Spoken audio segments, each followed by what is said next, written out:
দর্শক স্বাগত এই সময় আমি ফখরুল আলম কাঞ্চন আপনাদের সঙ্গে আছি। আমরা এই অনুষ্ঠানে সমসাময়িক রাজনৈতিক এবং অন্যান্য গুরুত্বপূর্ণ বিষয় নিয়ে আলোচনা করি। আলোচনার জন্য আজ আমরা তিনজন অতিথিকে আমন্ত্রণ জানিয়েছি। আমাদের সঙ্গে আলোচনা করতে স্টুডিওতে উপস্থিত আছেন বিএনপির ভাইস চেয়ারম্যান জনাব শামসুজ্জামান দুদু, আছেন আওয়ামী লীগ নেতা ও সাবেক রাষ্ট্রদূত জনাব মোহাম্মদ মমতাজ হোসেন। এছাড়াও আরও উপস্থিত আছেন সিনিয়র সাংবাদিক ডক্টর মাহবুব হাসান। স্বাগত জানাচ্ছি আপনাদের তিনজনকে। জনাব শামসুজ্জামান দুদু, আপনাকে দিয়ে শুরু করতে চাই। আজকে বিএনপি এবং আওয়ামী লীগের শীর্ষস্থানীয় নেতৃবৃন্দ পূজা মণ্ডপ পরিদর্শন করেছেন এবং এই মণ্ডপ পরিদর্শনে গিয়ে আওয়ামী লীগ নেতা ওবায়দুল কাদের বলেছেন, নির্বাচনকে সামনে রেখে একটি অশুভ শক্তি হিন্দুদের উপর হামলা চালিয়ে ভারত সরকারকে জানিয়ে দিতে চায় আওয়ামী লীগের কাছে সংখ্যালঘুরা নিরাপদ নয়। এমন আশঙ্কার কথা আজ বলেছেন জনাব ওবায়দুল কাদের। আপনি কি মনে করেন? জি, আপনাকে ধন্যবাদ। আর এই অনুষ্ঠান যারা টেলিভিশনের সামনে বিভিন্ন মাধ্যমে দেখছেন অথবা শুনছেন তাদেরকেও শুভেচ্ছা অভিনন্দন, ধন্যবাদ। আর পূজা, ছোট্টবেলা থেকে আমরা পূজার সময়টা উপভোগ করি। শারদীয় পূজার এই লগ্নে আমরা আমাদের হিন্দু ভাইদের বোনদের শারদীয় শুভেচ্ছা জানাচ্ছি। আওয়ামী লীগের সাধারণ সম্পাদক যেটা বলেছেন, আসলে এই মাটি সে কথা মানে না। এই জন্যে যে এই মাটিতে হিন্দু, খ্রিস্টান, বৌদ্ধ এবং মুসলমান, শুধু বাংলাদেশে না, ওয়েস্ট বেঙ্গলে অর্থাৎ বৃহৎ বাংলায় একসঙ্গে তারা শত শত হাজার হাজার বছর ধরে বসবাস করছে। ধর্মীয় উৎসব যেটা মুসলমানদের ঈদ, কুরবানি, হিন্দুদের পূজা, খ্রিস্টান বা বৌদ্ধদের ধর্মীয় অনুষ্ঠান, এখানে যে জিনিসগুলো আমরা দেখি, কখনো কখনো গোষ্ঠী বা ব্যক্তির বা সম্প্রদায়ের আভ্যন্তরীণ ঘটনাকে কেউ কেউ উদ্দেশ্যপূর্ণভাবে এটা সাম্প্রদায়িকতা বা ধর্মীয় উস্কানি বা ধর্মীয় সাম্প্রদায়িকতা বলে এইসব গোষ্ঠী বা দল নিজেদের স্বার্থে এটা ব্যবহার করে। এটা আমার কাছে না, সেটা তো আছে, কিন্তু একটি সরকার দলের সাধারণ সম্পাদক, না সরকার দলের, সেটা আমি বলেন, সরকার দলের সাধারণ সম্পাদক, আমাদের দেশটা প্রায় 51 বছর স্বাধীন হয়েছে। তো এই স্বাধীনতার পরে একেবারে 71-এর 16ই ডিসেম্বর তারপরে থেকে যদি আমরা পরিসংখ্যান অনুযায়ী দেখি যে কোন দল কোন সময় ক্ষমতাকালীন সময় এই সংখ্যালঘুদের উপরে বেশি অত্যাচার হয়েছে, বেশি আক্রমণের শিকার হয়েছে, তাহলে পরে আজকে যে সাধারণ সম্পাদক আওয়ামী লীগের যিনি বলেছেন, তার দলের উপরেই এর পরিমাণটা বেশি হবে। হিন্দু সম্পত্তির দখল এবং কি সর্বশেষ যে ঘটনাগুলো ঘটেছে সেই ঘটনাগুলো তাদের উপরেই বর্তায় দুইভাবে, একভাবে দলীয়ভাবে আর দুই হচ্ছে সরকারের ব্যর্থতা, অর্থাৎ প্রথমত সরকারের চেষ্টা। আর আমার মনে হয় তিনি এই যে পূজা মণ্ডপে গিয়ে যে কথাগুলো বলেছেন, এটা নতুন কিছু না আওয়ামী লীগের জন্য। মানে তিনি যত ইলেকশন কাছাকাছি আসবে তারা তত বেশি শঙ্কিত হচ্ছে। প্রধানমন্ত্রী সর্বশেষ ভারতে ঘুরে আসার বা যাওয়া, তার অভ্যর্থনা, তার সঙ্গে আলোচনা এবং চুক্তি, নামমাত্র একটি 163 কিউসেক পানি, তাও একটা অখ্যাত সে নদী শুকনা, তো সব মিলিয়ে তারা খুব শঙ্কিত। ভারতেও যদি কোনোভাবে বুঝে যায়, যদি বুঝে গেছে আমার ধারণা, যে এদের দিয়ে বোধহয় আর বেশি দিন চলবে না, সেই ফিলিংস থেকে বোধহয় এই কথাটা উনি বলতে পারেন। জি, আসবো। মোহাম্মদ মমতাজ হোসেন, শুনতে চাই সাধারণ সম্পাদকের এই আশঙ্কা, আপনি কি বলছেন? আমি প্রথমে আপনাকে কাঞ্চন ভাই, আপনাকে এবং শামসুজ্জামান দুধু এবং ডক্টর মাহবুব এখানে আছেন, আমি আপনাদের সবাইকে আমার আন্তরিক শুভেচ্ছা এবং সালাম জানাই। সাথে সাথে এই শারদীয় দুর্গাপূজা যারা আমাদের হিন্দু ভাইরা আছেন তাদেরকে পূজা উপলক্ষে আমি আন্তরিক শুভেচ্ছা জানাচ্ছি এবং তাদের শুভকামনা করছি। তো দেখেন, আমাদের মুক্তিযুদ্ধের মধ্য দিয়ে এই আমরা বাঙালি, এই ভূখণ্ডের মানুষ, আমরা বাঙালি বঙ্গবন্ধুটাকে সারা দিয়ে এখানে আমরা মুসলমান, বৌদ্ধ, খ্রিস্টান, হিন্দু, সব জাতি ধর্ম, মানে যারা ধর্ম, বিভিন্ন ধর্ম, সবাই আমরা কিন্তু রক্ত দিয়ে, আমাদের সবার রক্ত মুক্তিযুদ্ধে, সেখানে হিন্দু, মুসলমান, কে বৌদ্ধ, কে খ্রিস্টান, কে আমরা রক্ত দিয়ে দেশটা স্বাধীন করেছি। তারপরে এখানে সাম্প্রদায়িক যেটা বলা হয়, কোনো সময় আমাদের দেশে এই ভূখণ্ডের মানুষ কিন্তু সাম্প্রদায়িক ছিল না। এটার পাকিস্তান সৃষ্টির সময় দ্বিজাতি তত্ত্ব ভিত্তিতে যে পাকিস্তান রাষ্ট্র সৃষ্টি হয়েছিল, তখন একটি সাম্প্রদায়িক শক্তির একটা উত্থান হয়েছিল, যেটা আমরা আমাদের মুক্তিযুদ্ধের মধ্য দিয়ে সেটাকে আমরা রচনা করেছি এবং আমরা এটাকে দেশে বিতাড়িত করেছি। বাঙালি যারা আমরা আছি ভূখণ্ডের, বাংলাদেশের নাগরিক হিসেবে, বাংলাদেশি হিসেবে যদি বলি, আমরা কোনো সময় সাম্প্রদায় এইসব দাঙ্গা, এইসব হিন্দু মুসলমান বৌদ্ধ খ্রিস্টানের মধ্যে এইগুলোর মধ্যে আমরা বাঙালিরা ছিলাম না। এটা হয়েছে বিভিন্ন সময় বিভিন্ন রাজনৈতিক কারণ হয়েছে, যেটা মানে 47-এ হয়েছে আমাদের দেশে। পরবর্তীতেও আমরা দেখছি আইয়ুব খানের মার্শালের সময় আপনি যুক্তফ্রন্ট যখন ক্ষমতা গ্রহণ করেছিল, তখনও দেখা গেছে যে যেদিন যুক্তফ্রন্ট সরকার শপথ নিয়েছে সেদিনই আপনার আদমজিতে দাঙ্গা সৃষ্টি করা হয়েছে, বাঙালি অবাঙালি, হিন্দু মুসলমান বিভিন্নভাবে। তো এই ধরনের কর্মকাণ্ড আমরা আরও পরেও দেখেছি, 65 সালে যুদ্ধের পরে দেখেছি, এবং কি আশা সাহেবের সময় যখন বাবরি মসজিদের ঘটনাকে কেন্দ্র করে আমরা দেখেছি। কিন্তু এইগুলা কিন্তু সব বিচ্ছিন্ন ঘটনা এবং একটার পিছনে রাজনৈতিক একটা ইয়ে ছিল।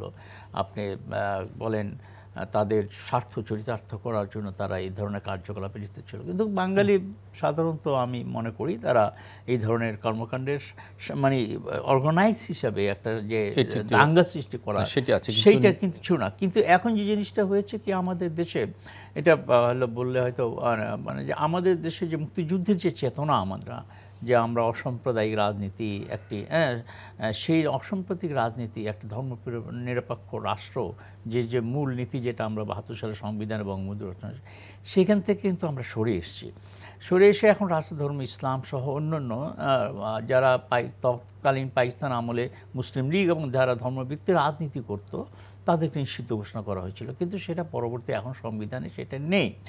সেই ক্ষেত্রে হতে পারে একটি সাম্প্রদায়িক গোষ্ঠী, যারা উগ্র সাম্প্রদায়িক গোষ্ঠী, তারা সেটা তাদের একটা সুযোগ নিতে পারে তাদের রাজনৈতিক স্বার্থ চরিতার্থ করার জন্য। সেই দিক থেকে যদি আমি বলি যে ওবায়দুল কাদের সাহেব বলেছেন, সেটা হয়তো উনি ডাইরেক্টলি বিএনপির উপরে উনি বলেছেন যে বিএনপি এই সময়ে এই সুযোগটা গ্রহণ করতে পারে, এইটা উনি আশঙ্কা করছেন। তবে আমি মনে করি যারা এই দেশে এখনও পর্যন্ত যারা ধর্মভিত্তিক রাজনীতি করে এবং উপর নির্ভর করে ভিত্তি করে যারা রাজনীতি করে এই দেশে, তারা এই ধরনের একটা মানে চক্রান্ত বা অশুভ মানে একটা খেলায় মেতে উঠতে পারেন।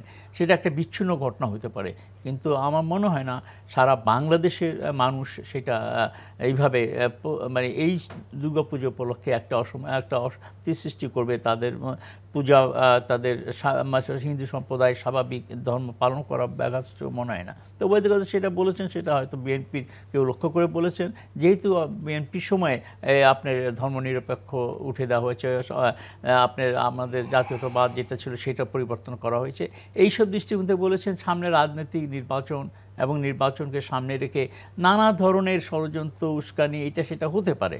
সেই জন্য উনি বিএনপিকে অঙ্গুল নির্দেশ করে বলেছেন বিএনপি হয়তো এই খেলায় মেতে উঠে তার স্বার্থ হাসিল করে একটা সুবিধা নিতে চেষ্টা করবে। এটা উনি বলতেই পারেন যে বিএনপি সংবিধানের পরিবর্তন বিভিন্ন কারণে।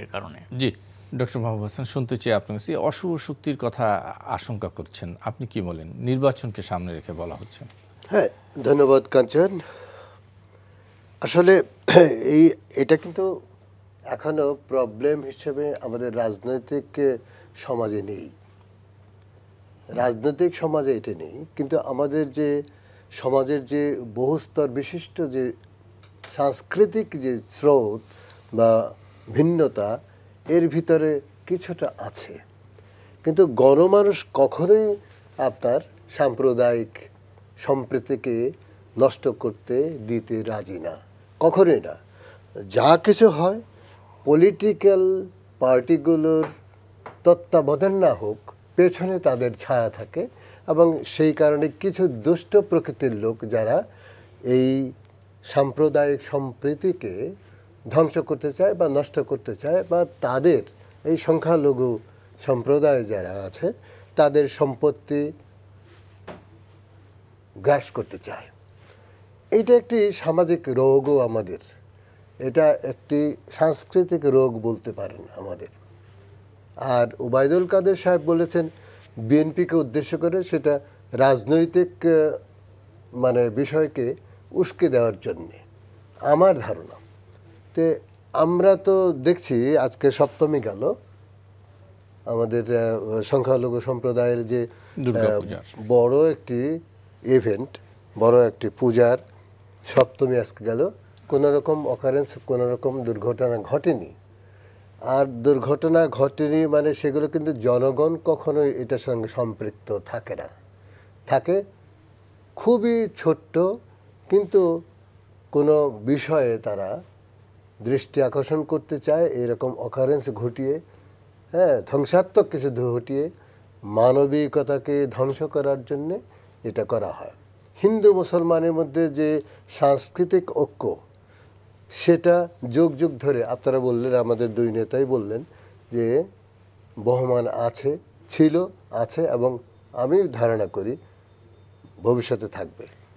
এই বিষয়টিকে যদি আপনারা বলতে আমি রাজনীতিকদের উদ্দেশ্যেই বলছি, যে রাজনীতিকদের মানে উচিত এই সংখ্যালঘু প্রশ্নটিকে রাজনৈতিক মঞ্চে না আনার, এবং আপনাদের দায়িত্ব যে আপনার ভাইকে, আমি হিন্দু বলে মনে করি না, আমি মনে করি মানুষ, সবাই মানুষ, আমরা একই সঙ্গে মানুষ। হ্যাঁ, আমার ব্যক্তিগতভাবে একটি ধর্ম আমি পছন্দ করি, তিনি আরেকটা ধর্ম পছন্দ করেন।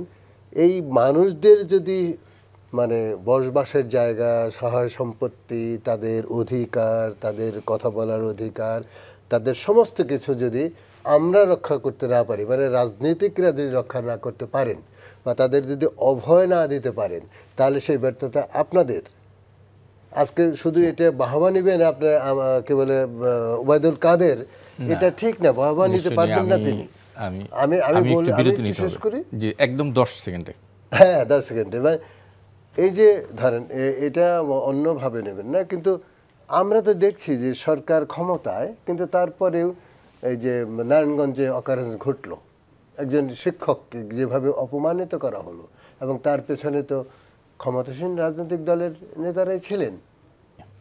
জনাব শামসুজ্জামান দুদু, আপনার কাছ থেকে একটু ভিন্ন প্রসঙ্গে আলোচনা করতে চাই। আজ আমরা দেখলাম যে বিএনপি দ্বিতীয় দফায় বিভিন্ন রাজনৈতিক দলের সাথে আলোচনা আবার শুরু করেছে। প্রথম দফায় তারা এক দফা আলোচনা করেছে, আজকে দ্বিতীয় দফায় শুরু করেছে, এবং কল্যাণ পার্টির সাথে আজকে আলোচনা করেছে, এবং সেই আলোচনায় বিএনপি মহাসচিব শীঘ্রই সরকার পতনের আন্দোলনের রূপরেখা ঘোষণার কথা বলেছেন। জানতে চাইব যে এই রূপরেখা কেন, সরকার পতনের জন্য কেন বিএনপিকে এই রূপরেখা তৈরি করতে হবে? এখানে আমি একটা কথা মমতাজ ভাইয়ের কথা দিয়ে শুরু করি আপনার এই বক্তব্য দেওয়ার। সেটা সাম্প্রদায়িক যে প্রসঙ্গটা নিয়ে এর আগে আমরা আলোচনা করলাম, যে বিএনপির উদ্দেশ্য করে ওবায়দুল কাদের সাহেব বিএনপিকে উদ্দেশ্য করে বলেছে কিনা এটা কিন্তু নিশ্চিত না, কারণ উনি নাম বলেননি। না, এটা মমতাজ ভাই উল্লেখ করেছেন। না, বিএনপিকে উদ্দেশ্য উনি বলছেন নির্বাচনকে সামনে রেখে একটি অশুভ চক্র। এখন সেই অশুভ চক্রটা মমতাজ ভাই বিএনপিকে বলেন। হ্যাঁ, মমতাজ ভাই এটা তার মতো করে তিনি বলেছেন, আমারও জানা নাই তিনি একটি অশুভ কথাটাই এখানে বলেছেন। আর আমার কাছে মনে হয়েছে যে স্বাধীনতার, গণতন্ত্রের যে লক্ষ্য নিয়ে আমরা যুদ্ধ করেছিলাম, সেই লক্ষ্য বিশেষত গণতন্ত্র সংকট বলে আমি মনে করি। এটা সাম্প্রদায়িক সংকট না। যে দেশে গণতন্ত্র কাজ করে না সেই দেশে অনেক কিছু বিপন্ন হয়ে যায়, তার ভিতরে একটি হচ্ছে সাম্প্রদায়িকতা। সেই সাম্প্রদায়িকতা তখনই মানে মাথাচাড়া দিবে যখন মানুষের অধিকার হারা হয়ে যাবে। এটা আমার কাছে মনে হয়েছে, আমার দলও মনে করে। তো মূল বিষয়টি হচ্ছে আমার দলও সেই জায়গাটায় লড়াই করছে, অর্থাৎ বাংলাদেশের মানুষের এখন কোনো ক্ষমতা নাই, সে তার পছন্দের প্রতিনিধি ইচ্ছা মতো গিয়ে ভোট দিতে পারবে না, মানে সেই পরিবেশটাই নাই। যেমন এখন যিনি প্রধানমন্ত্রী আছেন তিনি বিশ্বাস করতেন না যে দলীয় কোনো সরকারের অধীনে ভালো নির্বাচন হতে পারে। এর জন্য তিনি 93 সাল থেকে 96 পর্যন্ত যা করেছেন এটা বিশ্বের কোনো জায়গায় নজির নাই। না সেই আমি এটা ক্লিয়ার করি, জি এটি সেই সময় বামপন্থীরা জামাত এবং আওয়ামী লীগ পাশাপাশি, মেনন ভাই, এই যে সাজেদা চৌধুরী, শেখ হাসিনা, আমাদের মুজাহিদ সাহেব, তার নিজামী সাহেব, যে পাশাপাশি যে ছবিগুলো, এগুলো তো ইতিহাস। কিসের জন্যে? যে তিনি মনে করছেন বেগম খালেদা জিয়া তখন প্রধানমন্ত্রী। বেগম খালেদা জিয়া কে 91-এ দলনিরপেক্ষ অবস্থান থেকে ভোট করে তিনি প্রধানমন্ত্রী হয়েছেন। তো সেই জায়গাটায় মাগুরার প্রশ্ন উত্থাপন করে, একটি সিটে মাগুরার প্রশ্ন উত্থাপন করে তারা কেয়ারটেকারকে সামনে নিয়ে আসলেন, এই শক্তিগুলো। তো সেই জায়গা থেকে তিনি যে আন্দোলন করেছেন, বাস পোড়ানো, আগুন পোড়ানো, মানুষ জ্বালানো, পার্লামেন্ট থেকে পদত্যাগ, এহেন কাজ নাই, ওই সময় হয় নাই। 174 দিন হরতাল হয়েছে কন্টিনিউ, মানে ওই সময়। তো কেন হয়েছে? দলীয় সরকারের কার প্রধানকে সামনে রেখে ইলেকশন নিরপেক্ষ হবে না। তো এখন সেটাকে জায়েজ করে ফেলছে যে সংবিধানের নাই। সংবিধানে ছিল, বিএনপি এটা আইন করেছে 15ই ফেব্রুয়ারি নির্বাচনের মধ্য দিয়ে, যে আইনটা, এই আইনটার উদ্দেশ্যই হচ্ছে একটা ভালো নির্বাচন করা। আমরা সেই জায়গাটা ফিরে যেতে চাচ্ছি। এই দেশের 52 বছরের ইতিহাসে, আমি কারোর নাম উল্লেখ করে বলছি না, 2 ধরনের নির্বাচন, একটি হচ্ছে দলীয় সরকারের অধীনে নির্বাচন, আরেকটি কেয়ারটেকারের অধীনে নির্বাচন। না, বলা হচ্ছে যে কেয়ারটেকার মানে সরকারের অধীনে, মানে কেয়ারটেকার ব্যবস্থাপনাকে বিএনপি এটা আমি আর একটু পরে আমি জবাব দিচ্ছি। তো দলীয় সরকারের অধীনে কেউ কখনো নির্বাচনে হারে নাই এই 52 বছরের মধ্যে, কিন্তু কেয়ারটেকার সরকারের অধীনে যারা ক্ষমতায় ছিল তারা হেরেছে, আবার নতুন শক্তি ক্ষমতায় আসছে। তাহলে তুলনামূলকভাবে কিছু সমালোচনা থাকলেও কেয়ারটেকারটা বেটার হিসেবে এখানে চিহ্নিত হয়েছেন। এবং আজকে যিনি প্রধানমন্ত্রী আসনে আছেন তিনি কেয়ারটেকারকে নিয়ে বলেছিলেন এটা বিদেশে রপ্তানি করা যেতে পারে, মানে এত ভালো জিনিস, তিনি সেখান থেকে সরে এসছেন। আর বিএনপি এটা খারাপ করছে, বিএনপি তখন ক্ষমতায় নাই, মেজরিটি, একে ব্রুট মেজরিটি বলতে পার্লামেন্টে এখন আওয়ামী লীগ, একেবারে 24 ঘন্টা না, 3 ঘন্টার মধ্যে সেই খারাপগুলো ঠিক করে ফেলতে পারে। তাই বলে একেবারেই মানে গর্দান কেটে মানুষের শাস্তি দেওয়া যেটাকে বলে, এটা তো ঠিক না। আরে যা ভাই, হাতের ক্যান্সার হয়েছে, হাতটুকু কেটে ফেললে মানুষটা বেঁচে যায়। ক্যান্সার হয়েছে, গলা কেটে ফেলবেন। কেয়ারটেকারে যে সামান্য কিছু ভুল টুল থাকে ঠিক করে ফেলতে পারতো শেখ হাসিনার এই বর্তমান গভর্নমেন্ট, 3 টার্ম ক্ষমতায়, কিন্তু তারা সেই পথে যায়নি, এটা বাতিল করে দিয়েছে। আমার কাছে মনে হয়েছে, আপনাকে বলি, গণতন্ত্র এবং ব্যক্তি স্বাধীনতা যেটার জন্য আমাদের বাংলাদেশ, সেই অবস্থান থেকে আমরা সরে এসেছি। আমি আবার আসি সেই না, সেই জায়গাটায় যদি আমরা ফিরে যেতে পারি, সেই চেষ্টাটাই হচ্ছে এই আন্দোলন। জি, জনাব মাহতাজ হোসেন, কি বলবেন? কেয়ারটেকার সরকার নিয়ে কথা এসছে, যে যেই কেয়ারটেকার সরকারের জন্য আওয়ামী লীগ আন্দোলন করেছে, হরতাল করেছে, সেই কেয়ারটেকার আবার তারা বিলুপ্ত করেছে, এখন আবার সেই দলীয় সরকারের অধীনে নির্বাচন দিতে চাচ্ছে আওয়ামী লীগ। হ্যাঁ, এটা সত্য। আওয়ামী লীগ তো 96-এ বিএনপির সময় কেয়ারটেকার দাবি নিয়ে আন্দোলন করেছে। প্রেক্ষাপটটা কী ছিল? মাগুরা নির্বাচনকে যে কেন্দ্র করে তখন যে জনগণ ভোট দিতে পারে নাই, এবং ইলেকশন নির্বাচন, প্রধান নির্বাচন কমিশনের তখন সময় জাস্টিস রৌফ সাহেব ছিলেন, উনি সেখান থেকে পালিয়ে এসেছিলেন, নিজে বলছেন যে আমি নিজেই নিজের নিরাপত্তা বোধ করছিলাম না। সেই প্রেক্ষাপট থেকে কিন্তু তারপরে আন্দোলনের মধ্য দিয়ে এই তত্ত্বাবধায়ক সরকারের দাবি, আওয়ামী লীগ আজকে মাননীয় প্রধানমন্ত্রী বঙ্গবন্ধু কন্যা সেইটা নিয়ে আন্দোলন করেছেন, এবং বাংলাদেশের সবকটি রাজনৈতিক দল, আমার জানা মতে তৎসময় বিএনপি ছাড়া একমাত্র ফ্রিডম পার্টি, যারা পরবর্তী বিএনপির সাথে 15 ফেব্রুয়ারি নির্বাচন অংশগ্রহণ করেছিল। তাছাড়া সব বাংলাদেশের রাজনৈতিক দল তারা ঐক্যবদ্ধ হয়েছিল এই দাবিটা নিয়ে। সেটা প্রেক্ষাপটে ছিল মাগুরা নির্বাচনকে কেন্দ্র করে। তারপরে যেন আপনি নির্বাচন হয়েছে, নির্বাচনে আওয়ামী লীগ ক্ষমতায় গিয়েছে। তারপরে আপনি জানেন তত্ত্বাবধায়ক সরকার লতিফুর রহমান সাহেব তত্ত্বাবধায়ক সরকার প্রধান হলেন। হয়ে উনি যে কাজগুলো করেছেন আপনারা নিশ্চয়ই ভুলে যান নাই। উনি সেই সাথে সাথে সমস্ত সচিব সমস্ত যা ছিল তখনকার সময় যারা সমস্ত কিছু উনি একদম রাতারাতি সব পরিবর্তন করে ফেললেন। যেটা ওনার যে ক্ষমতার যেটা নির্বাহী ক্ষমতা যতটুকু ওনার উপর ছিল তার বেশি তিনি প্রয়োগ করে ফেললেন। এবং সেই নির্বাচনটাকে কেন্দ্র করে আপনারা জানেন বিতর্ক হয়েছে। সেই সময় আওয়ামী লীগ তার প্রতিবাদ করেছিল এবং বলেছিল যে এই যে লতিফুর রহমান যে নির্বাচনটা করলেন তত্ত্বাবধায়ক সরকার এসে যে সমস্ত ব্যবস্থাগুলি গ্রহণ করলেন এটা তার এখতিয়ারের মধ্যে ছিল, তার নির্বাহী ক্ষমতা যেটুকু ছিল কিন্তু ছিল নির্বাহী যিনি নির্বাহী চিফ তিনি তো বদলি তো করতেই পারেন না।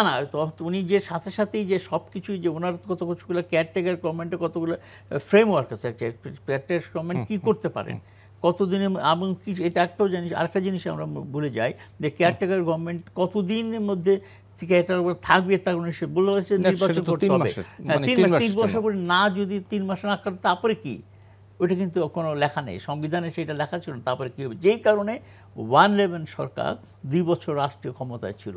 সে 111-এর সময় যে তত্ত্বাবধায়ক সরকারের দাবি নিয়ে আওয়ামী লীগ আন্দোলন করেছিল, প্রথম তাদের প্রাক্তন বিচারপতি ওদের আন্তর্জাতিক সম্পাদক ছিলেন তাকে করেছে, তাকে বাতিল করে আন্দোলনের মধ্য দিয়ে পরবর্তী ইয়াজউদ্দিন সাহেব বিএনপি ঘোষিত রাষ্ট্রপতি মনোনীত রাষ্ট্রপতি তাকে আবার উনি নিজেই তত্ত্বাবধায়ক সরকারের প্রধান হলেন। হয়ে পরে কি হলেন, পরে আবার পরিবর্তন হলো, যে আন্দোলনের মাধ্যমে বাধ্য হলো ফখরুদ্দিন সাহেবকে নিয়ে আসা হলো। তারপর কি হলো, ওই সরকার 2 বছর রাষ্ট্রীয় ক্ষমতা থাকলো, হ্যাঁ, যেখানে যেটা আমি আগেই বলেছি সংবিধানে এমন কোনো ছিল না 3 মাসে যদি না করতে পারে তার কী হবে, এইটা কিন্তু সংবিধানে লেখা ছিল না। সেইখানে 2 বছর ছিলাম, 2 বছরে তারা কী করলেন, 2 নেত্রী বঙ্গবন্ধু কন্যা শেখ হাসিনা এবং জিয়াকেও তারা গ্রেপ্তার করলেন এবং নির্বাচন ব্যবস্থাকে দীর্ঘদিন আপনারা জানেন সে আওয়ামী লীগের উপর কি নির্যাতন হয়েছে, বিএনপিরও তাদের উপর নির্যাতন হয়েছে। সুতরাং এই যে প্রেক্ষাপট, এই যে তত্ত্বাবধায়ক সরকার যে হলেই যে ব্যবস্থাটা ভালো হবে, এবং বিএনপিতে এটা প্রতিবাদ করেছে এবং 2006-8 নির্বাচনে তারা প্রতিবাদ করেছে। কিন্তু আমরা তো দেখেছি তুলনামূলকভাবে দলীয় সরকারের অধীনে যে নির্বাচনগুলো হয়েছে সেটা সবচেয়ে বেশি বিতর্কিত, আর তত্ত্বাবধায়ক সরকারের অধীনে যে নির্বাচন হয়েছে সেগুলো মানে আমি যদি ধরে নেই যে তুলনামূলকভাবে ভালো হয়েছে, আপনার কথা যদি আমি ধরে নেই তুলনামূলকভাবে ভালো হয়েছে, তাহলে এই যে সমস্যাগুলো আমরা আমরা চাই কি, আমরা চাই একটি অবাধ সুষ্ঠু নির্বাচন। আমার ভোট আমি দেব, আমি যাকে খুশি তাকে দেবো, আমার যাকে পছন্দ আমি দেব। ওই জায়গাটা ঠিক করতে হবে, ওই জায়গাটা ঠিক করতে হলে যে তত্ত্বাবধায়ক সরকারই লাগবে, এছাড়া এটার কোনো পরিবর্তন করা যাবে না এমন কোনো কথা নেই। আপনি আমি শেষ করি, আলোচনার মধ্য দিয়ে যদি আপনি আসতে পারেন নির্বাচন ব্যবস্থাকে, নির্বাচন কমিশনকে, এবং সেই সময় যে সরকার থাকে আজকে সংবিধান অনুযায়ী সেই সরকার এবং নির্বাচন কমিশন, এই দুইটার মধ্যে সংশোধনী আনার জন্য যদি কোনো ব্যবস্থা থাকে সংবিধানের মধ্য থেকে, তাহলে একটা অবাধ ও সুষ্ঠু নির্বাচন আমরা চেতে পারি। আজকে যে দাবিটা বিএনপি যে দাবিটা করছে, বিএনপি এবং অন্য দল, যেটা আমরা আলোচনায় এসেছি যা প্রথমেই, যে বিএনপি এবং তার সম্ভাবনাদের নিয়ে একটা আন্দোলনের রূপরেখা তত্ত্বাবধায়ক সরকার দাবি নিয়ে করতেছে। এখন বলেন এত বছর হয়ে গেল, আজকে 14টা বছর আওয়ামী লীগ ক্ষমতায়, কই তারা তো সেই আন্দোলনকে জনগণ সম্পৃক্ত করতে পারে না। নিশ্চয়ই এই বিষয়ে নিশ্চয়ই শামসুজ্জামান দুদু বলবেন। আমি একটু ডক্টর মাহবুব হোসেন আপনার কাছ থেকে শুনতে চাই। মাহবুব হোসেন, আপনি কি বলবেন এই যে তত্ত্বাবধায়ক সরকার নিয়ে যে বিতর্ক, আপনার কি বলেন? আমার যে অভিজ্ঞতা, আমি নির্বাচনের বিষয়গুলো, সেটা দলীয় সরকারের অধীনের চেয়ে তত্ত্বাবধায়ক সরকারের অধীনে অনেক সুষ্ঠু হয়েছে। এটা শুধু দেশের মানুষই বলেনি, আন্তর্জাতিক সমাজও এটাকে সমর্থন করেছে। একটি ভালো জিনিস আমরা কেন রাখবো না? আমাদের কথা কি, আমরা ভালো জিনিসই রাখবো। আমরা গণতন্ত্র চেয়েছিলাম, আমরা যুদ্ধ করেছি গণতন্ত্র প্রতিষ্ঠার জন্য, যদিও সেটা পুঁজিবাদী গণতন্ত্র, কিন্তু তারপরেও আমরা চেয়েছি এই কারণে যে সেখানে কথা বলার অধিকার আছে, সেখানে মত প্রকাশের অধিকার আছে, সেখানে মানুষের মানবিক সত্তার বিকাশের এটা আছে, সহযোগিতা আছে, সমস্ত কিছুই আছে। কিন্তু আমরা কি দেখছি, সেখানে বারে বারে ঘুরে ঘুরে সামরিক সরকার, সামরিক এরা আসছে, ক্ষমতা দখল করছে এবং নির্বাচন দিয়ে আবার চলে যাচ্ছে। এই ধরনের একটি টানাপোড়েনের ভিতরে জাতিকে রেখে কোনো দেশ, কোনো জাতি তার লক্ষ্যে পৌঁছতে পারে না। আমাদের এই 50 বছরে আমরা কেন এই পর্যন্ত শুধু এইটুকু উন্নয়ন কেন আমরা দেখাতে পারছি? তার কারণ এটাই, যদি এর চেয়েও কম মানে সময়ের ভিতরে সিঙ্গাপুর করেছে। না, সেটি উদাহরণ তো আছে, কিন্তু তত্ত্বাবধায়ক সরকারের ব্যবস্থাপনার জন্য যেটি মমতাজ ভাই বলছিলেন যে যদি এই ব্যবস্থা বাদ রেখে তত্ত্বাবধায়ক সরকারই ফিরে মানে কেন যেতে হবে, যদি আমরা নির্বাচনী ব্যবস্থা, নির্বাচন কমিশন, অন্যান্য জিনিসগুলোকে যদি শক্তিশালী করি, তাহলে সমস্যাটা কোথায়? সমস্যা এখানে যে আপনার নির্বাচন কমিশনার বা সিইসি নির্বাচন করার জন্য যে পদ্ধতি, সেটা কার্যকর নয়। কারণ কেন বলছেন কার্যকর নয়? এই কারণে যে আমাদের রাষ্ট্রপতিকে যেটুকু ক্ষমতা দেওয়া হয়েছে সেটি মাননীয় প্রধানমন্ত্রীর সম্মতির মাধ্যমে সেটা দেওয়া হয়েছে। নির্বাচন তো কন্ডাক্ট করবে নির্বাচন কমিশন। আমার কথা শেষ করি, তারপর দেখেন। যখন রাষ্ট্রপতি প্রধানমন্ত্রীর সঙ্গে আলোচনা করে সেটা দেবেন, তখন ওই যে যারা মনোনীত হবেন তারা মাননীয় প্রধানমন্ত্রীর লোক হিসেবেই সেটা মনোনীত হবেন। এক। দ্বিতীয়ত, এই ব্যবস্থাকে আরও পুক্ত করা যায় যদি আমাদের সাংস্কৃতিকভাবে আমরা যদি, মানসিকভাবে আমরা যদি মানে সৎ এবং নীতিবান হতাম। আমরা কারুর লেজুড় হয়ে কাজ করব না বলে যদি সেই রকম জাতিসত্তা গড়ে তুলতে পারতাম, আমরা কিন্তু পারিনি সেটা। আমরা হয় আওয়ামী লীগ নয় বিএনপি, হয় আওয়ামী লীগ নয় জাতীয় পার্টি, হয় আওয়ামী লীগ নয়, মানে এইরকম ধারণা হয়ে গেছে। আমাদের নিজস্ব সত্তা আছে, এই পার্টিগত সত্তা, ধরেন এইখানে আওয়ামী লীগ, এখানে বিএনপি, এখানে জাতীয় পার্টি। আমার কথা শেষ করি। এই সত্তার বাইরেও কোটি কোটি মানুষ আছে যাদের কথা বলা জরুরি, তাদেরকে কথা বলতে দিতে হবে। এইটাই হলো ব্যর্থতার মূল কারণ। জনাব শামসুজ্জামান দুদু, একটু ভিন্ন প্রসঙ্গে আলোচনা করতে চাই। আজকে স্বরাষ্ট্রমন্ত্রী একটি অনুষ্ঠানে বলেছেন যে র্যাব সংস্কারের মধ্যে আছে, এটি চলমান প্রক্রিয়া, এবং উনি অথচ এর ঠিক আগের দিনই র্যাবের ডিজি, নবনিযুক্ত ডিজি বলেছিলেন যে র্যাবের কোনো সংস্কারের প্রয়োজন নেই, র্যাব তার নিজস্ব আইনে চলে। শুনতে চাই আপনার কাছ থেকে, এবং আমি আরেকটু আপনাকে মনে করিয়ে দিতে চাই যে যুক্তরাষ্ট্রের নিষেধাজ্ঞা আছে র্যাবের উপর, এবং এরকম একটি প্রেক্ষাপটে এই কথাগুলো আপনি কিভাবে বিবেচনা করছেন? এখানে গতকাল র্যাবের ডিজি যেটা বলেছেন, এটা নীতি নির্ধারণমূলক একটি বক্তব্য। তিনি বলতে পারেন কিনা, এটা সরকারের স্বরাষ্ট্র মন্ত্রণালয়, তার মন্ত্রী সচিব বা এই পর্যায়ের যে বক্তব্যটা, সেটা ডিজি বলতে পারে কিনা, এটা একটা প্রশ্ন। তো ডিজি যে কথাটা বলেছেন তাতে বোঝা যায় সরকার তাদেরকে নিয়ন্ত্রণ করছে না র্যাব সরকারকে নিয়ন্ত্রণ করছে। এই প্রশ্নটা সামনে এসে যাবে, কারণ একেবারে বিপরীতমুখী। কিন্তু সরকার এই কথা বলে নাই যে ডিজি সাহেব ভুল বলেছে। আমি পড়ে দেখেছি, তিনি এই কথাটা কোনো জায়গায় বলেননি, বরঞ্চ তিনি আমেরিকার নাম উল্লেখ করে বলেছেন যে সংস্কারের প্রশ্নটা তারা যে বক্তব্য, যে পর্যালোচনা দিয়েছে, বলা হচ্ছে যে আমেরিকা থেকে যে পর্যালোচনা যে দিয়েছে তা পর্যালোচনা করা হচ্ছে। এটা খারাপ তিনি বলেছেন, এটা মনে করে এতটুকু বলতে পারি যে পুলিশ যে দায়িত্ব এতদিন পালন করেছেন, সরকার সেই অবস্থান থেকে সরার চেষ্টা করছে আমেরিকার নিষেধাজ্ঞার কারণে, এটা আমার কাছে মনে হয়েছে। আর এই কথার প্রেক্ষিতে আমি আপনাকে বলি যে মাগুরা, আমি মাগুরার কথাটা উল্লেখ করেছি, আমি করেছি, কিন্তু 14 সালের 153টি ইলেকশন ছাড়া একটা সরকার হয়েছে। লজ্জা থাকে তো একটা জাতি হিসাবে, পৃথিবীর কোনো জায়গায় এরকম 153টি নেওয়ার পরে লাজ লজ্জাহীন ভাবে একটা সরকার চলে, আমার চিন্তা না। কিন্তু আবার ওই ইলেকশন 2018-তে কে গেল আর কে গেল না প্রশ্ন না, নীতি নৈতিকতার ব্যাপার থাকে। আমি মদ খাবো ঘরের ভিতরে না বাইরে সেটা আলাদা কথা, খাবো কি না এটা নীতিগত ব্যাপার। এটা এটা ব্যাপার আছে না। মানুষের সেই সময় বলেছিল প্রধানমন্ত্রী বেগম যে বলেছিল পদত্যাগ করব, করেছিলেন, 8টি ইলেকশন দিয়েছিলেন। উনিও বলেছিলেন আমরা আলোচনা করে একটি নতুন নির্বাচন করব, মানে শেখ হাসিনা করেননি। 18 সালে কি হয়েছিল যা পৃথিবীতে হয় নাই, একেবারে মধ্যরাত্রে ইলেকশন হয়ে গেছে, একটা সিট না তো, একটা সরকারি, এটা লাজ লজ্জা থাকে তো আমার কাছে ব্যক্তিগত মনে যে আমি কোন দেশের কোন মানুষ, কোন সম্প্রদায়ের মানুষ, কোন দেশের বাঙালি। সারা বিশ্বে আমাদের একটা মাথা উঁচু করার একটা অবস্থান ছিল, এই দুটো নির্বাচনে একেবারে ধুলোয় মিশিয়ে দিয়েছে। আবার এই সপক্ষে যারা কথা বলে তখন আমার খুব মনে হয় যে এদেরকে ছবি তুলে আমি ঘরে টাঙিয়ে রাখি, কারণ আমার পরবর্তী প্রজন্ম এটা দেখতে পাবে। মানে একটা লজ্জার জায়গা। এই যে ইয়াজউদ্দিন সাহেবকে কথা বলে, ইয়াজউদ্দিন সাহেব তো সাংবিধানিকভাবে সর্বশেষ ব্যক্তি হচ্ছে ইয়াজউদ্দিন, যদি কাউকে না পাওয়া যায়। তার আগে তো আরো অপশন ছিল, আমি বলছি এটা আইনের বাইরের কোনো ঘটনা। উনি আইন দেখালেন তো মমতাজ ভাই, আমি আইনের ঘটনা দেখাচ্ছি, সংবিধানের ঘটনা দেখাচ্ছি, অপশন সবগুলো আছে। আমি একটা নিই নাই, 5 নম্বর নিয়ে এত অন্যায় কিছু না। না সেটা তো আমি বলি না, আমি শেষ করি।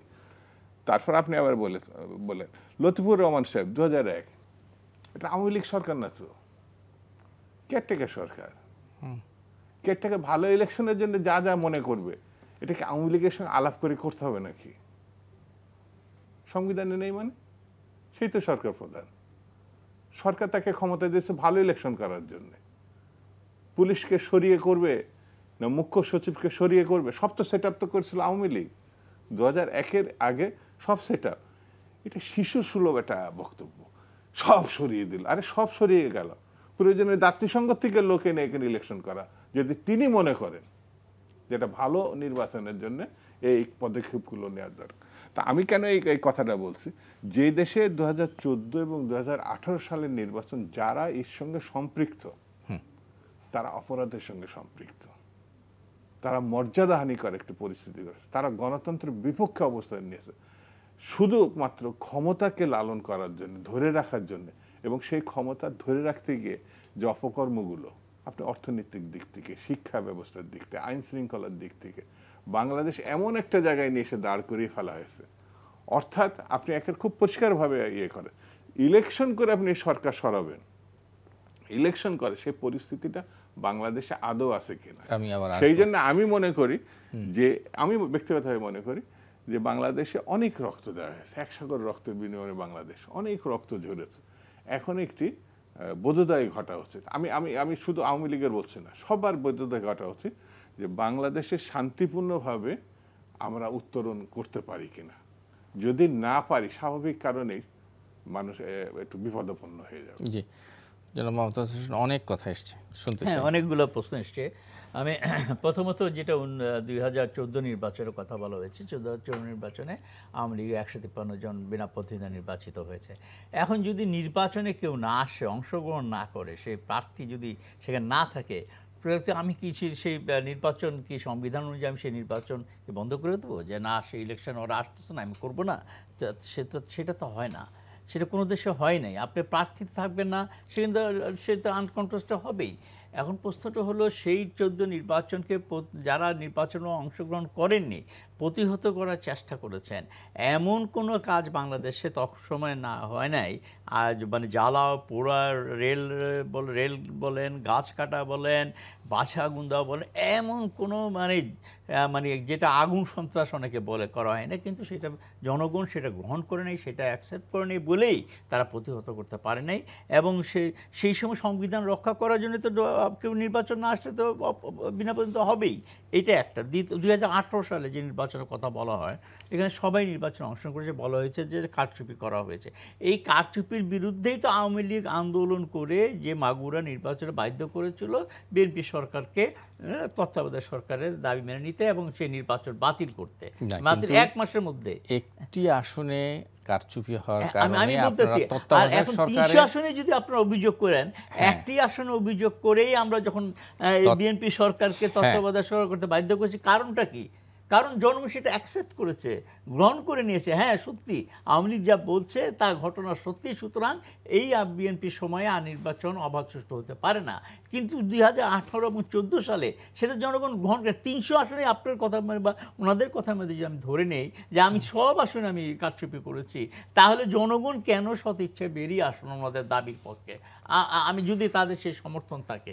তারপরে ঠিক এই আচ্ছা আপনি একটু শেষ করেন। তারপরে যে প্রশ্নটা আসলো যে এখন যে জিনিসটা আসলো র্যাবের কথাটা আপনি এখানে আসছেন, র্যাবের ডিজি সাহেবের যে কথা বলেছেন, র্যাব তার নিজস্ব আইনে চলে এবং সংস্কারের যেটা, এটা কিন্তু সব বাহিনীতে তাদের নিজস্ব কিছু সংস্কার মানে টাইম টু টাইম করা হয়, বিভিন্ন প্রেক্ষাপটে বিভিন্ন সময়ে বিভিন্ন কারণে বিভিন্ন তারা করা হয়। এটা হলো আপনার একটা আপনি যেখানে আপনার কি বলে চলমান প্রক্রিয়া বলতে পারি, এটা একটা প্রক্রিয়ার মধ্যে থাকে।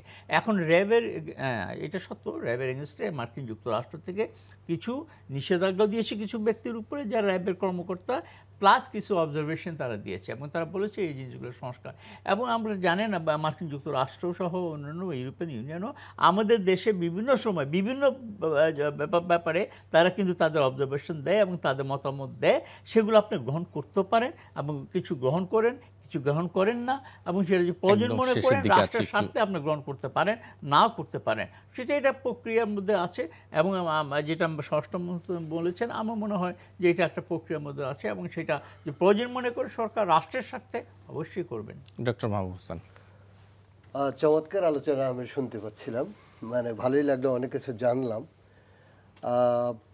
র্যাব সম্পর্কে যে কথাটা বলা হচ্ছে, এটা মনস্তাত্ত্বিকভাবে তারা নিজেদেরকে মনে করে যে তারা খুবই ভালো একটি বাহিনী এবং তারা যেটা করে সেটাই ভালো।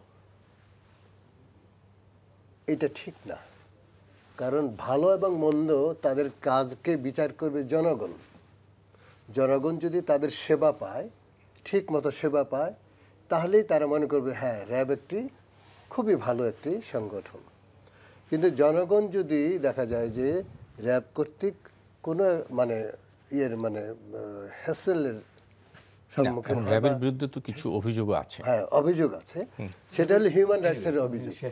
হ্যাঁ সেটা হিউম্যান রাইটসের অভিযোগ, যে মার্কিন যুক্তরাষ্ট্র যেটা হিউম্যান রাইটসের যে অভিযোগই তো বেসিক্যালি এটা স্যাংশন দিয়েছে, তাই না? আমি কিন্তু একদম শেষের দিকে আছি। আচ্ছা, এবং বলেছে যে এটা সংস্কার করো। কিন্তু আপনি তথ্য দেখেন, আপনি তথ্য দেখলে বুঝবেন হিউম্যান রাইটসের কি বলে জাতিসংঘের মানবাধিকার পরিষদের working group on enforce of voluntary disappearance WGEID বলছে যে যেসব বিষয়ে বাংলাদেশ সরকারকে বলা হয়েছিল তার মধ্যে র্যাবের বিষয়গুলো বলা হয়েছিল, যে তারা যে গুম খুন বা আদার্সে যে অভিযোগগুলো আছে সেইগুলোকে আপডেট করতে, যে তারা কীরকম সংস্কারটা করেছে। 2020-এ সর্বশেষ তারা মানে বলেছিল যে এটা করো, কিন্তু আজও পর্যন্ত সরকার সেটি করেনি। না আমি শেষই করব, যে আমার মনে হয় যে ওইটা আর বলবো না। আমার মনে হয় নির্বাচন কমিশনার নিয়ে যেটা যে মানে 14 এবং 18 যে বিষয়টা, এর দায় আওয়ামী লীগের চেয়ে বেশি দায় হলো নির্বাচন কমিশনের। সে এটাকে বৈধ করে দিল কেন? অবৈধ কাজকে বৈধ করে দিল কেন? দিনের ভোট রাতে হয়েছে সেটাকে বৈধ করলো কেন? সেই মানসিক যে তার এই মানসিকতা প্রমাণ করেছে অবৈধকে বৈধ করতে পারে। এটা গণতন্ত্রের জন্য, মানুষের জন্য, হিউম্যান রাইটসের জন্য খুবই খারাপ দৃষ্টান্ত। একেবারেই 10 সেকেন্ড আমি বলতে চাচ্ছিলাম যেটা র্যাবের কথাটা আমি আবার বলতে চাচ্ছি। র্যাব অনেকগুলো ভালো কাজ আমাদের দেশে করেছে। তারা সন্ত্রাস বিরোধী যে নিয়ন্ত্রণ করা, প্লাস যে আপনার জঙ্গি বাদের উত্থান, এটাকে নিয়ন্ত্রণ এবং র্যাবের যে কিছু খারাপ কাজ হয় না এটা ঠিক না। আপনার নারায়ণগঞ্জে 7 মার্ডার র্যাবই তো করেছে, আর এরকম অনেক ঘটনাগুলো ঘটেছে। র্যাবের কতিপয় হয় না, মানে র্যাবের কতিপয় সদস্য সংস্থাকে পুরো দায়িত্ব দেওয়া যাবে না। নারায়ণগঞ্জের ঘটনা অ্যান অর্গানাইজেশন ওই র্যাব নিষেধাজ্ঞা সংগঠন হিসেবে র্যাব তো হুম। সম্পূর্ণভাবে র্যাব সেটা আলাদা আসবো আপনার কাছে। আমি তাই বলতে চাচ্ছি যে র্যাবের যে বিচ্যুতি হয় না, দু একজন অফিসার যে করেন তাদের কর্মকর্তা, সেটা তো ঠিক না, এটা প্রকাশ আমাদের এসছে। সুতরাং তাদের বিরুদ্ধে ব্যবস্থা গ্রহণ করা হয়েছে। তাই বলে একটা সংগঠন, একটা যেখানে একটা ডিসিপ্লিন ফোর্স, আপনার এই ডিসিপ্লিন ফোর্সের তার সমস্ত সফলতাকেই আপনাকে ব্যর্থতা নিশ্চয়ই আমরা এটাও আসবো। ঠিক না। জি, আমি একটা খুব স্পষ্ট করে কথা বলি, র্যাবের কতিপয় সদস্য না, পুরো র্যাবের উপরে স্যাংশনটা না আসছে। স্যাংশনটা দিয়েছে। আমি নারায়ণগঞ্জের আমি- কথা আমি- বলতে আমি গিয়ে শেষ আমি করে তখন দিই। বলেছি যে আমি শেষ ওখানে করে দিই। র্যাবের কয়েকজন র্যাব সদস্য। বাংলাদেশের একটি সুনামধন্য প্রতিষ্ঠান ছিল। জি, র্যাবের অনেক কৃতিত্বপূর্ণ ঘটনা ছিল, এটা বিএনপির আমলে তৈরি। কিন্তু এখন যে জায়গায় এসে দাঁড়াইছে সেই জায়গাটা বাংলাদেশের জন্য লজ্জার। একসময় রক্ষী বাহিনী ছিল, সেটা পরবর্তী সময় বিলুপ্ত করা হয়েছে। প্রয়োজনে সেই সময়কার সরকার মনে করছিল এটা কাজে আসবে, কিন্তু পরবর্তী সময় এটা বিলুপ্ত করা হয়েছে। তাতে তো এমন কিছু যায় আসেনি। র্যাবটা পরবর্তী গঠিত হয়েছে। র্যাব যদি সেই জায়গার থেকে দায়িত্ব পালন করতে ব্যর্থ হয়, তাহলে তো সেটা বিলুপ্ত হতে পারে। আমার বিবেচনায় আরেকটা বাহিনী আসতে পারে। কেন আমি দায় নিয়ে ঘুরে বেড়াবো, এটা আমার কাছে মনে হয়েছে। জি, বাংলাদেশ একেবারেই সময় নেই। জি, বাংলাদেশ অত্যন্ত পরীক্ষিত একটি দেশ। সেই জায়গাটা আমরা পরীক্ষা দিতে যাব কেন নতুন করে, এটা হলো আমার বক্তব্য। জি, ডক্টর মাহবুব হোসেন, একেবারে 10 সেকেন্ড আপনার কাছ থেকে শেষ কথা শুনি। না, র্যাবের ব্যাপারে আমার তেমন কোনো কথা নেই, কারণ এটা যেহেতু সরকারি একটি প্রতিষ্ঠান, আইন শৃঙ্খলা রক্ষার ব্যাপারে আছে, তাদের উচিত জনগণমন হওয়া। জি, নিশ্চয়ই। আমার মনে হয় আজকে এ পর্যন্তই, একেবারেই সময় নেই। জনাব শামসুজ্জামান দুদু, ডক্টর মাহবুব হাসান এবং মোহাম্মদ মমতাজ হোসেন, আপনাদের তিনজনকেই অনেক অনেক ধন্যবাদ। দর্শক, আপনাদেরকেও ধন্যবাদ যারা এতক্ষণ আমাদের সঙ্গে ছিলেন। আগামী অনুষ্ঠানে আবার দেখা হবে। শুভরাত্রি।